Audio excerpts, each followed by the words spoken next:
Assalamualaikum warahmatullahi wabarakatuh. Perkenalkan, nama saya Milawati, NIM 195211304, kelas MB7G. Di sini saya akan mempresentasikan hasil observasi bisnis jasa dari PT Rosalia Indah untuk memenuhi tugas UAS dari mata kuliah Manajemen Retail dan Jasa. Yang pertama ada profil perusahaan. Awal mulanya, PT Rosalia Indah merupakan jasa layanan angkutan darat bis AKDP atau antar kota dalam provinsi. Seiring dengan berjalannya waktu, pada tahun 1990-an, PT Rosalia Indah mengubah pelayanannya menjadi AKAP atau antar kota antar provinsi. Hal ini tentunya diharapkan lebih menguntungkan karena mampu memperluas jangkauan dan tentunya dapat menguji kemampuan, kemantapan, dan pelayanan dari PT Rosalia Indah. Yang kedua ada visi dan misi perusahaan. Untuk visinya yaitu menjadikan perusahaan transportasi darat yang unggul dan kualitas pelayanan dan keselamatan di Indonesia. Untuk misinya, yang pertama memberikan pelayanan prima dengan menerapkan referensi layanan dan nilai perusahaan demi kepuasan pelanggan. Yang kedua, menyediakan sarana dan prasarana yang didukung dengan sumber daya yang handal. Yang ketiga, pemenuhan peraturan pemerintah serta menerapkan sistem manajemen keselamatan perusahaan angkutan umum, sistem manajemen mutu, manajemen lingkungan, dan manajemen K3 demi peningkatan yang berkelanjutan. Yang ketiga, pemasaran jasa dan relationship marketing. Pemasaran jasa perusahaan harus berupaya bagaimana penyampaian jasa melalui produk atau tiket dapat mempermudah dalam memenuhi kebutuhan konsumen. Salah satu upayanya adalah mengkombinasikan 4 variabel pemasaran, yaitu produk, harga, promosi, dan distribusi. Penerapan strategi pemasaran adalah adanya segmentation dan targeting merupakan salah satu strategi yang harus diperhatikan untuk menjaga kualitas produk dan jasa dalam mendorong daya saing untuk mencapai keunggulan dari perusahaan itu sendiri. Untuk relationship marketing, relationship di PT Rosalia Indah sendiri adalah terletak pada pramugari dan pramugara yang diperoleh, di mana Rosalia menjalin kerjasama dengan kesekolahan yang sesuai dengan bidangnya, sehingga dalam perolehan pramugari dan pramugara juga berkualitas yang menyebabkan pelayanan nyaman. Kemudian dalam teknik mesin, Rosalia bekerja sama dengan kesekolahan yang mengajarkan mengenai hal tersebut, sehingga selain membantu proses magang dari anak SMK juga dapat membantu sedikit beban dari para pegawai terutama di bidang mesin. Selanjutnya, analisis lingkungan pemasaran. Lingkungan pemasaran PT Rosalia Indah. Daerah yang menjadi daerah pemasaran PT Rosalia Indah adalah daerah di mana tiket tersebut dijual. Daerah yang menjadi tujuan dari trayek PT Rosalia Indah, kita bisa mendapatkan tiket tersebut melalui para agen ataupun perwakilan di daerah tersebut. Dalam pertimbangannya, PT Rosalia Indah menjual tiketnya yang diutamakan adalah kepuasan dari para penumpang atau pengguna jasa transportasi PT Rosalia Indah. Selanjutnya, pasar konsumen.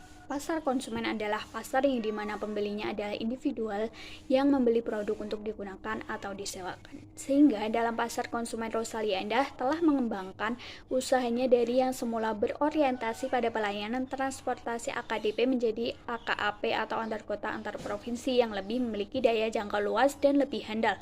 Hingga saat ini perkembangannya terus membaik. Rosalia Indah juga telah siap melayani pangsa pasar pariwisata dengan armada travel L300 ataupun charter bus pariwisata.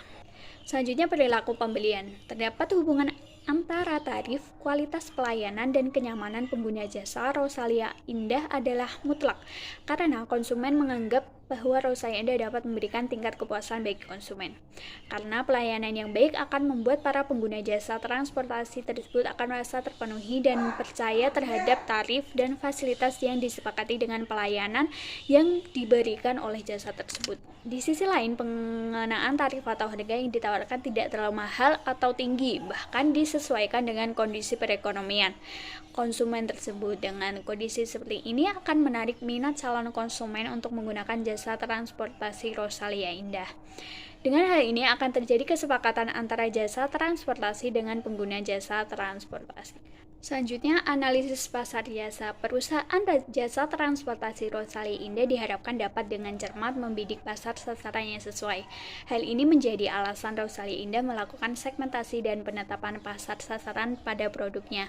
Rosalia Indah dalam memilih pasar PBU Rosalia Indah adalah menggunakan strategi concentrated marketing, yaitu strategi yang memilih satu segmen dari pasar untuk memusatkan upaya-upaya pemasarannya. Tujuannya untuk memahami kebutuhan, motivasi, dan kepuasan dari anggota segmen serta untuk mengembangkan dan mempertahankan bauran pemasarannya yang sangat khusus.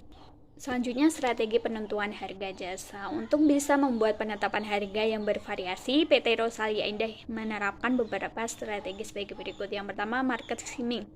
Dalam menerapkan strategi ini, BPU Rosalia Indah menawarkan produk barunya dengan harga yang mahal untuk menutup biaya yang sudah dikeluarkan. Yang kedua, ada diskon event, yaitu strategi ini diterapkan pada saat event tertentu saja, seperti hari ulang tahun, hari kemerdekaan, awal bulan puasa, dan bulan Desember menjelang Natal, hari pahlawan, dan hari Kartini. Ketika ada customary pricing, dalam strategi ini berarti harga akan tetap dan tidak berubah untuk periode tertentu.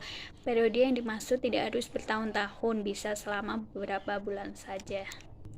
Yang keempat, ada out pricing atau harga ganjil. Strategi out pricing diterapkan oleh BPU Rosalia Indah mulai tahun 2009.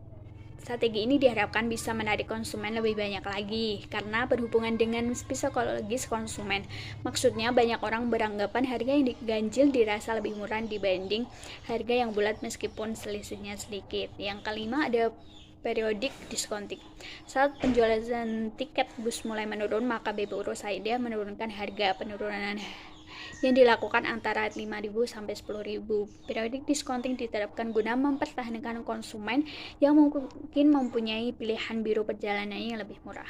Yang keenam, ada peak load pricing. Saat kondisi ramai, BPU Rosalia Indah menaikkan harga karena kondisi tersebut mendukung perusahaan untuk mendapatkan laba maksimal. Kondisi ramai biasanya terjadi pada saat long weekend, musim libur sekolah, dan hari besar. Ketujuh, ada guarantee pricing. Ketika perusahaan mulai mengeluarkan armada baru, Rosalia Indah berani menetapkan harga tinggi dengan jaminan mesin dan fasilitas armada yang memiliki kualitas baik. Yang 8, ada flexible pricing. Harga yang ditetapkan Rosalia Indah bersifat fleksibel, artinya bisa berubah dipengaruhi oleh faktor-faktor sekitarnya. Faktor yang mempengaruhi antara lain kenaikan harga BBM dan baiknya permintaan dari konsumen. Yang ke-9, ada diskon karyawan.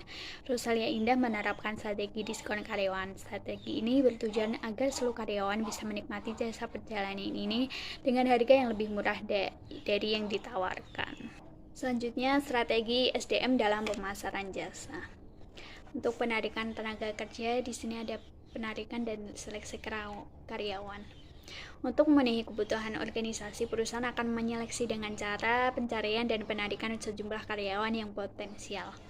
Untuk seleksi karyawan, pemilihan seseorang tertentu dari kelompok karyawan yang potensial untuk melakukan suatu jabatan tertentu.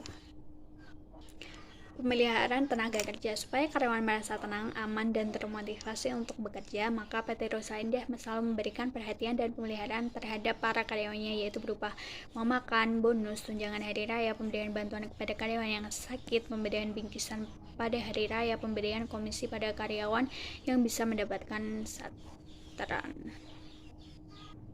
Jumlah karyawan yang ada di perusahaan jasa transportasi Rosalia Indah dibagi dalam 3 bagian, yaitu bagian administrasi, bagian bengkel, dan bagian operasional. Dan total jumlah seluruh karyawan adalah 825 orang dengan perincian sebagai berikut.